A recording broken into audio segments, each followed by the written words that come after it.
This past weekend, I went to Mammoth Cave National Park in Kentucky, and I had a really good time and thought I'd share it on YouTube. So here you can see the early parts. I'm just walking through the Mammoth Cave National Park Visitor Center, and you can see just the various things it has for you to check out while you're waiting on your tour to start. It tells you about the history of the caves and gives kids an opportunity to explore and ask fun questions like this. That would be pretty cool. I don't think so, though. All in all, the Visitor Center gives you a lot to do before your tour starts, and for an attraction that's mostly underground, it's really quite neat how much it offers in terms of history and a little bit of foreshadowing for what you're going to expect once you get into the tour. But before long, you'll be walking from the Visitor Center, which you can see on the right, down towards the historic entrance if you're going on a tour. And you just follow this path down to the historic entrance, which is quite beautiful. Pretty quickly, as you approach the cave, you'll find that it gets really cool near the entrance. There's actually a slight inversion you can even see. Ooh, that feels cool. Kind of looks like a cloudy layer above it as you're coming out. And if you duck below it, you'll feel the cool air. And then as you walk towards it, you'll get your first glimpse of the Mammoth Cave historic entrance, which is amazing to see.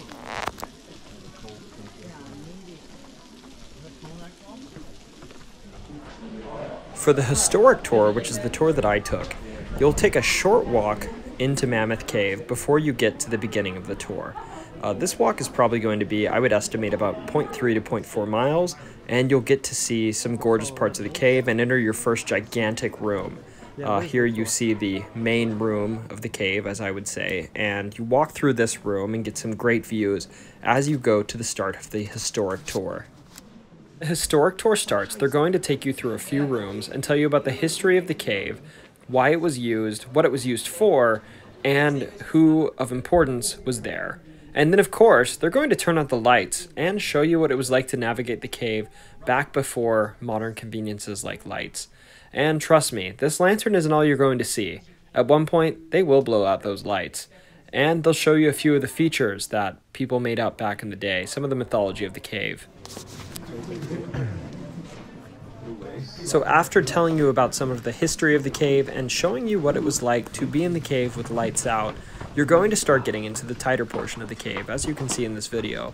It's not going to be that tight, but you're going to have to bob and weave around some stuff, and you're going to have to duck occasionally. It just gets a bit tighter, and you're also going to come up upon some pretty deep holes. One of them, I think this one is called Bottomless Pit, and yeah, it's pretty simple. You can't see the bottom, even if you shine a flashlight down it. It's pretty deep. And then you're going to come across another, which you're seeing here, which I don't know what this one's called, but it's also a pretty deep pit, and it shows you some of the beautiful geology of the cave. So at this point, you're going to start coming up on what is probably the only super tight part of the cave tour.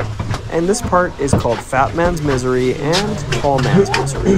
And you probably guessed it. It's called Fat Man's Misery because if you're larger in width, you're going to have trouble getting through. And as you see here, up ahead, if you're larger in height, you're going to have trouble at the next part, Tall Man's Misery. There's a big step up from Fat Man's Misery, and you really have to lean over. It's probably about 3.5 feet high, and walk along. I would say Fat Man's Misery probably lasts 100 feet, maybe a little bit more.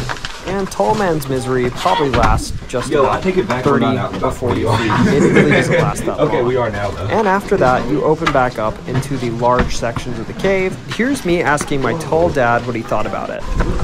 How'd you like that, Dad? It's okay. Okay. Good job. It was, you know. Tight. Well, that didn't bother me. It was the height. Oh, the Tall Man's Misery gotcha. So after this portion, you get a few more beautiful views, including one room that I'm going to be showing you in this video with a very tall ceiling and a slight waterfall in it if you're there during a wet season. But in large part, as you're seeing, it's going to be filled with stairs. Tons and tons of stairs. At this point, you're 310 feet underground at the end of the tour, and you have to ascend all 310 feet via stairs. I think I heard that is about 500 stairs to put it into perspective. And some of these come non-stop in the form of a tower that occurs after this beautiful formation I'm showing you on the camera right now. Oh, I got water on me. So anyways, that's going to wrap up my brief video of the Mammoth Cave historic tour. It's my first time going into the Mammoth Caves, and I really enjoyed it. And at this point, the tour just kind of wraps up and you go back out where you came from. So anyways, thanks for watching if you made it this far. I'll be back with more biking, running, whatever videos next week when I'm back in Boston. But until then, thank you for watching. See ya.